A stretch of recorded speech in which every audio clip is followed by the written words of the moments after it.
A Day in My Life as Gastadura, Charis. So ito guys, meron na naman tayong panibagong order ng mga damit galing sa Shein at ito'y isa-isahin natin at ipakita ko sa inyo kung ano-anong mga na-order ko dito. Ang una nating bubuksan, ito yung pinaka na viral na dress ng Zara. Syempre kung anong viral, meron din yan copy ang Shein, no? So hindi ako nakahanap ng dress, wala dito sa Norway yung ganitong klase ng dress, kaya nakahanap ako sa Shein, yung copy niya. Itong clothing niya guys, I love it talaga. Makapal siya, very ano siya, medyo stretchy and ang ruffles niya dito sa baba ay may pagka-silky, oh, ang ganda, 'di ba? Pack. Ayan, nagpares na ako diyan ng red, parang stiletto shoes na galing din ng Zara. O pack na pack, very girly, no? Very feminine yung dating dito.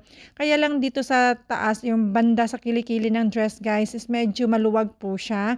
And ito nga ay kung gusto mo naman na hindi yung parang cigarette heels yung high heels mo, ito block heel yung gamit ko.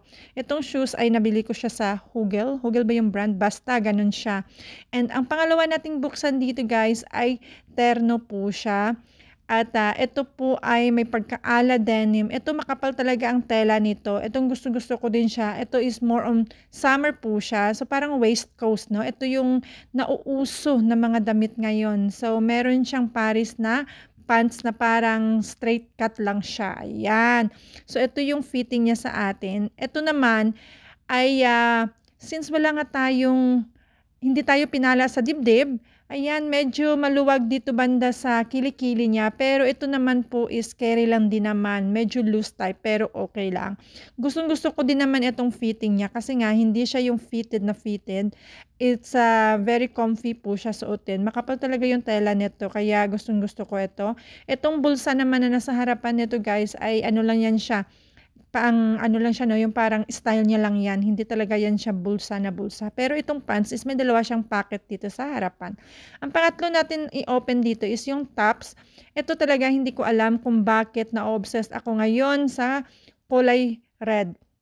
Kasi December tayo 'no, very festive talaga. Ito is gustong-gusto ko ang tops na ito. Maganda yung clothing niya, maganda yung tela niya, I very love it talaga yung style niya. Ayan, may slit siya sa likod. And ito is very ano siya, mababa yung sa dibdib banda, no? Pero kung may dibdib ka naman, 'di ba? Why not? O kung may cleavage ka, pak na pak. Ayan, yung cute ko na pusod ay parang pumangit na siya kasi kakaanak lang natin, 'di ba? Kakapanganak lang natin, o 'di ba? Nangayat-yat yung balat natin sa tiyan. Kaya ayan, itong style ng damit is ano 'yan, oh, may pa-kili-kili power pa 'no.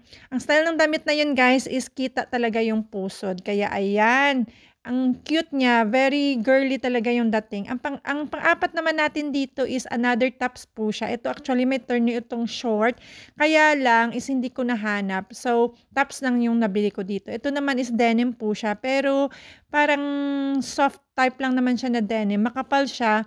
And ayan, nakahanap ako ng kanyang terno. Ito ay ang skirt na nabili ko sa Temo. Itong style ng tops guys ay kitang-kita din yung pusod. Ayan. Kaya lang itong skirt ko is ano siya, high waist po siya, no?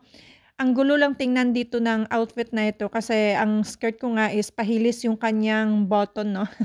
Kaya parang hindi siya, parang na-distract yung tops natin. Gayunpaman, binuksan ko yung isang botones dyan, hindi porket na malaki yung tiyan natin or hindi kasya yung tops, kundi iyan po ay yan yung nauusong style, no? Pabukas-bukas ng botones, no? Ayan. So, yan lang siya. Ang cute-cute niya lang. So, hanggang dito na lang guys. Meron pa akong mga package na hindi pa nabubuksan kasama dito sa pinakita natin sa unang video.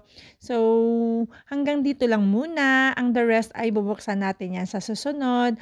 So, paki-comment na lang guys kung anong masasabi ninyo sa mga nabili nating pang-OOTD natin. Ito is yung iba dito is more on pang summer na siya. O, 'di ba? Winter pa lang pero ready na yung pang OOTD natin ngayong summer. Yun lang. Bye!